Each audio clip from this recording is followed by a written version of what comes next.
every 4 years, the rate of the new coin creation falls in half. So it's 25 now. The first time it fell in half was back in November. Before that, it was 50 Bitcoins. And it had been 50 from its creation up until November. Now it's 25. And in 4 years, it'll be half of that. And that's how you get the limit of 21 million. It's an asymptote. So you mentioned the code is open source. Can you give a brief layman explanation of the process of how the code has changed? The question is, how is the code changed as open source software? Nope, I'm not a programmer. I have no idea. You want to do it, Charlie? Sure. So anyone who's a good developer can develop for Bitcoin, and anyone can take can say, hey, this Satoshi client, the client that mostly everyone uses, is not so good. I'm going to make my new one. And Blockchain did that, and Electrum did that, and the Armory did that. These are all different Bitcoin wallets that you can use. Open source just means that the code is freely available, that anyone can read, see, code, copy, and try to make better or worse. So let's just say you're a developer and you find a problem in Bitcoin. You think that this is an issue, that's a glitch. There is a core developer team that you can join to make an update. And if there's a developer team that makes an update to the Bitcoin protocol as a whole, all the miners, it has beautiful self-governance. All the miners have to agree to update it, and everyone who's holding a Bitcoin wallet has to agree to update it. So if you think that someone's going to come and say, I'm going to inject a virus into the network, everyone can read the code before you update. You don't have to update. It's this beautiful self-governance that Satoshi put in there, where the miners and the users have to rely on each other, and you're not relying on one central person or one central authority to lead Bitcoin to the next level. Yeah, in the back over there. My question is, why allow for the creation of new Bitcoins to begin with? What's the purpose, and how does that help the Bitcoin universe? Well, if Bitcoin had 0 Bitcoins, it wouldn't work very well. Well, I mean, why not start with, what was the upper limit? Was it 21 million is the limit. Why not start with 21 million from the beginning? Okay, so the question is, why not just start with all 21 million coins in the beginning? And it sounds reasonable at first, but to whom would they be given? And that is the question. Should the creator of Bitcoin just create all 21 million for himself? You can see that perhaps that would have some problems, and people would be a little bit suspicious of his intentions if he did that, right? So instead what he did was create a mathematical algorithm and use the incentive of the new coins to bring in people to contribute their computing power to the network. So this guy said, hey, I'm making this magic new internet money. If you contribute to my network, you will be rewarded with some of it. And this is how people started joining. This was their incentive. And if he had taken them all in the beginning, there'd be no incentive and there'd be no network. Once they're mined out, what is the incentive to be? Yes, good question. Once all the coins are mined, what is the incentive? So this will occur in many, many years from now, but it's valid, right? When the reward for mining is gone, why will people mine? And the answer is that in addition to the new coins that are created in every block, there's also an element of small fees. And these fees are what Roger mentioned, the tiny little amount that you can choose to add to your transaction. Choosing to add it to your transaction will often make it be incorporated in a block faster, and there's some reasons why many people will want that. But anyway, those fees are relatively small, but over time, if the system actually grows, that amount of fee is going to become significant. And that fee is what will go to the miners. And if that fee is not enough to pay all the miners at their current wage, some of them will drop out and the difficulty will adjust and there will be a new equilibrium established. I never understood mining until someone said the word audit to me. And a good way to look at it is what the miners are doing essentially is that every 10 minutes or so they get a block. Think of it as a book. They get a book of thousands of transactions. And these miners, they're auditing these transactions. They're making sure, all right, this is good, no double spend, no counterfeit, check. These transactions are good to go. And they're providing a confirmation of the transaction. And essentially what that does is it gives you peace of mind. So if you're selling your car for a few $1,000s, you're gonna wait for at least 1 or 2 confirmations. You're gonna wait for at least 1 or 2 miners to agree that that transaction is good to go. And the miners are simply being paid for it. I mean, time is money. That's our slogan. Time is money.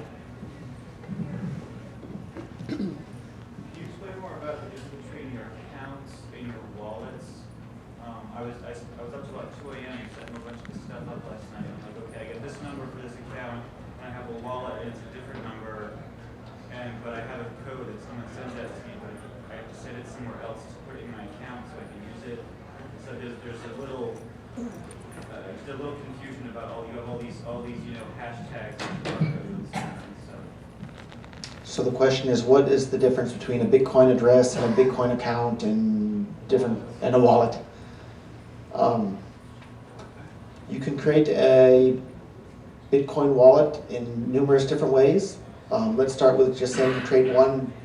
You download a Bitcoin client and you install the software on your computer. You now have a Bitcoin wallet. That piece of software is a wallet. Within that Bitcoin wallet, you can have as many different Bitcoin addresses as you want. You can have 100 million different Bitcoin addresses, and all anyone needs to know in order to send you money is one of those Bitcoin addresses. But you can have another 100 million Bitcoin addresses that person doesn't know belong to you. So if you want to keep your finances very secret, if I were to pay you money, you would tell me one Bitcoin address, but you would tell a different Bitcoin address to Erik and a different one to Charlie, and you would tell each person who's going to pay you a different Bitcoin address. And that way I would know what I paid you, but I would have no idea what anybody else paid you, and you would keep all those separate. And people are writing really great software tools to make this sort of thing easy to do, so that for the end user it's kind of transparent and you won't have to work very hard to do that sort of thing. But one Bitcoin wallet can contain as many different Bitcoin addresses as you want. And you can generate new Bitcoin addresses at any time with a click of a mouse. Did that help a little bit? Oh yeah, because I noticed there's a guy in the vendor room, you can buy the Bitcoins and you've got I guess you flash your QR code. Now that, it's different if I say this is my wallet's code versus this is my account's. But it's different numbers. Your wallet does not have a code. A Bitcoin address is your account number, and when you're flashing that screen in front of that vending machine in there, you're showing it one of your account numbers. And so Bitcoins are flying into that account number, and whichever of your wallets holds that account number is where the money will end up.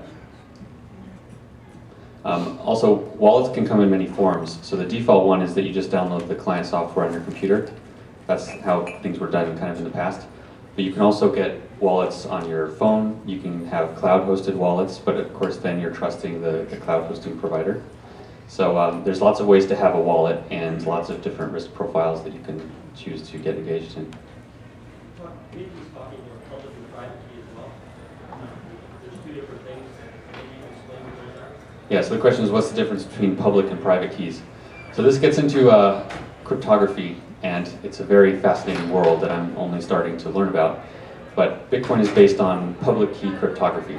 And essentially when you create a Bitcoin account, you generate a private key. That private key then derives from it a public key. And you give that public key to anyone that you want to send money to you. That it's public because you can share it and money's not at risk. Anyone who sees the public key can send you money.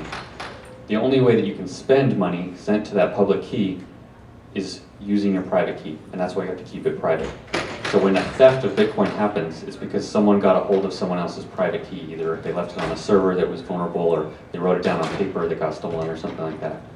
So you keep your private key safe and your public key public, and the two of them, through some amazing mathematics, work together to create the system called Bitcoin. I think we're almost out of time, but we'll try and get to one or two more questions if there is time. But I would like to add that if you're hearing about Bitcoin for the first time and all these questions, I'm sure it sounds really difficult and really confusing and hard to even wrap your mind around it. The easiest way to understand it is to actually install the software and use it. When we're done the meeting here, come over to our Bit-Instant table in the other room right across the hall here. We will help you, we will show you. And once you see it in action, it's really easy. It's just like if you had never used email before, but you heard someone trying to describe what an email is and how you can send messages over some magical thing and it shows up on someone else's screen, it would sound impossible for anyone to use. But once you've used it a couple of times, it's easy. And it's the same way with Bitcoin. Once you've used it a couple of times, it's not so hard. So when we finish here, come over to our table. We're more than happy to help you get it all set up and use it. And if you're sick of what the government's doing with the money supply and taxing people and using it to kill people all over the world and control your business and all these things you don't like, stop using their money. Use Bitcoin. The answer is here. And it's easy. And we're here to help you learn how to do it.